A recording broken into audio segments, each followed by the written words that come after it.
théâtre historiquement informé, c'est un théâtre qui s'appuie sur les textes du XVIIe siècle, les traités du XVIIe siècle, traités de rhétorique, traités de déclamation, traités de poésie avec dictionnaire de rimes, pour comprendre, pour retrouver la manière dont on se déplaçait, dont on articulait, dont on disait les vers, dont on prononçait les consonnes, etc. C'est-à-dire pour essayer de retrouver la manière dont on exprimait au XVIIe siècle les textes du XVIIe siècle. C'est-à-dire la manière dont les textes devaient être joués en fonction de la manière dont ils étaient pensés et écrits. Lorsque Corneille, Molière, Racine écrivaient des textes, ils les écrivaient pour des comédiens qui jouaient à partir de ce qui était quasiment pour eux pas inné, mais l'apprentissage sur le tas, la manière dont ils apprenaient à articuler, à prononcer toute parole publique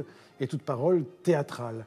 Et donc, ce que nous essayons de faire, c'est redonner les textes d'une manière la plus proche possible de la façon dont ils ont été conçus et écrits, de façon à retrouver l'énergie qu'ils avaient à l'époque, et de créer en même temps des spectacles qui aujourd'hui encore nous séduisent. Il ne s'agit pas de faire une reconstitution du tout, mais c'est de retrouver les techniques qui permettent de retrouver l'énergie avec laquelle ils ont été créés pour la première fois et pour laquelle ils ont été écrits. Et ça le résultat, c'est pas parce que je dirige, comme on dit, le théâtre Molière-Sorbonne, mais le résultat est étourdissant pour les spectateurs qui voient ça pour la première fois. Carrosse, il avait 4 piques.